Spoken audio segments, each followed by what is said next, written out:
جماعة بصوا، المزاد اللي هو الاربع نمر اللي انا قلت لكم في الهادي والدنيا حلوة والمزاد ده يخلص حلو والاسعار تمام والدنيا لذيذة. حاسس ان انا حسدتهم غصب عني. اقل عين في الارياف حرفيا. بصوا هنا، واحد تلات ستات وصلت كام؟ انتوا بتتكلموا في ارقام متخلفة. يعني بجد كتير كتير قوي. هنا تلات وحيد ستة او ستة تلات وحيد 700 ألف كتير، وخصوصا إن هي كانت 500. آخر واحد ده نط من 500 ل 700 فكتير يعني، فاهمين؟ بص عوف 12 مليون ونص. ليه؟ عوف تلات خمسات. يعني إيه اللي يستدعى إن أنت توصل السعر ده؟ طبعا لو دخلت لكم من الأول وريتكم يعني هتفتكروا ان ده سعر تنفيذ والكلام ده كله. بس المعلم ايه بقى؟ المعلم حط صفر بالغلط. وصلنا بقى لايه؟ لايام زمان. يعني المعلم ده لبس في 50,000 لقطة واحدة كده. ده كان المفروض النمرة كانت مليون 150 او مليون 200، وكان عايز يحط مليون 250، يزود ال 50,000 الزيادة الطبيعية. فطبعا مع السربعة مع ان انت خلي بالك، انت لو انت اللي بتزايد بيبقى فيه مود ادرينالين فظيع كده بيحصل، فانت ما بتبقاش شايف ولا ملاحق ايه اللي بيحصل، ولا انت عايز تحط سعر على طول، فاهم؟ ولما بتيجي تحط السعر اللي انت بتحط ما بيبقاش مفقط كده، لا انت بتحط الارقام كلها جنب بعض، فانت بتسقط بقى صفر. دي المفروض 4 اصفار، هو بقى عم مزود صفر ومعدش، فاهمين؟ فالمعلم ده بدل ما يحط مليون 250 حط 12 مليون 500، زود صفر.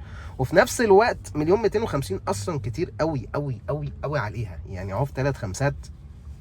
مش عارف يعني، حاسس ان مش كده. عندك هنا هيم او هيم او هيمة، تلات اربعات او اربع اربعات، دي لسه يعني وزن رينج هي كتير. مش عارف يعني، هي للاسف دلوقتي ما فيش حاجه اسمها كتير.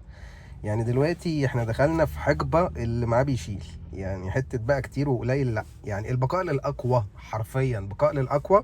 بقاء للي معاه فلوس اكتر، البقاء للي هينفذ يعني. انت لو عايز اي حاجه غير كده مش هيبقى ليك منافسه اصلا. دي عشان لسه قدامها يومين، فلسه الدنيا هاديه عليها، او لسه قدامها، او في ناس بتتابع او معانا دلوقتي بيقول لك هنا مش ساكته. فكتير يا هنا كتير. يعني رايي وراي الناس ان هنا في الرقم ده كتير. وعوف برضو كتير، وهيم ربنا يستر عليه، او هيام او هيمة او ايا كان. ويعني مش عارف اقول لكم ايه الصراحه. مش عارف اقول لك ايه. عوف سواء مليون 250 او سواء 12 مليون 500، مش عارف اقول لك ايه. هنا يعني عايز اقول لكم، هنا تلات ستات على انسان صني. تخيل يعني، متخيلين النمر زمان كانت بتتكلم في كام والاسعار كانت عامله ازاي؟ حرفيا على انسان صني. هنا تلات ستات وبس. مش عارف اقول لكم ايه. يعني احلى مسا عليكم. انا بكلمكم من الشارع، لان الوضع ده ما استحملش ان انا اروح البيت، او استحمل ان انا اقف في حته حتى اوريكم. مش عارف اقول لكم ايه الحقيقه. طبعا مش هقول لكم ايه رايكم في سعرها، لان انا اساسا بقول ان يعني دي مش اسعار، ده كتير. ف يعني سواء انت او ايا كان حد يعني في المزاد ده، يبعت لنا كده يقول لنا ايه الكلام. احلى مسا عليكم يا رجاله.